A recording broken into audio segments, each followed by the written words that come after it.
समाजवादी दंगल में आज का दिन निर्णायक दिन साबित हो सकता है। क्लाइमेक्स का दिन है आज, क्योंकि मुलायम परिवार में झगड़े को लेकर आज चुनाव आयोग में सुनवाई होनी है। चुनाव आयोग की अदालत में साइकिल पर सवारी कौन करेगा, इस पर सुनवाई होगी। आज मुलायम और अखिलेश दोनों पक्ष एक साथ दोपहर 12 बजे चुनाव आयोग के सामने पेश होंगे।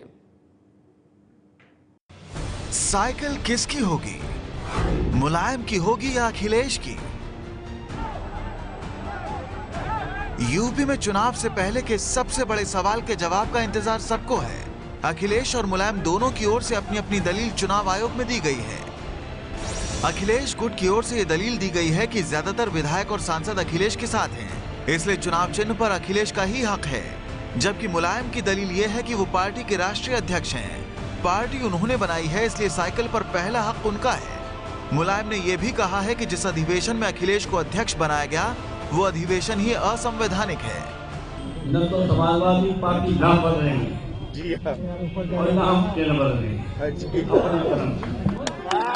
साइकिल समाजवादी पार्टी को मिलना चाहिए। अखिलेश के नेतृत्व में वही असली पार्टी है, सारे लोग साथ हैं उसके। दोनों पक्ष साइकिल पर अपनी अपनी दावेदारी कर रहे हैं, लेकिन जो बड़े जानकार हैं उनका मानना है कि अगर किसी गुट ने साइकिल पर से दावा वापस नहीं लिया तो साइकिल जब्त भी हो सकती है।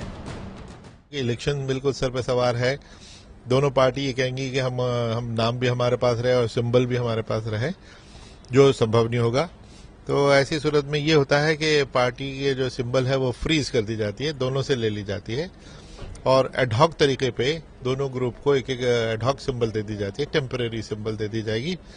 उनका नाम भी एक टेम्परेरी जो वो चूज करेंगे। यूपी में चुनाव की तारीखों का ऐलान हो चुका है। पहले चरण का चुनाव 11 फरवरी को होना है। 17 जनवरी को नामांकन की प्रक्रिया भी शुरू होनी है, इसलिए चुनाव आयोग 17 जनवरी से पहले ये विवाद सुलझा लेना चाहता है। अब नजर चुनाव आयोग पर है कि पिता पुत्र की इस लड़ाई में साइकिल किसकी होती है। वैसे मुलायम तो अखिलेश की पार्टी का नाम और चुनाव चिन्ह का राज भी खोल चुके हैं। अखिल भारतीय समाजवादी पार्टी नाम और वो मोटरसाइकिल चिन्ह ये किन्ने के लिया राम गोपाल बोलो सुन ले।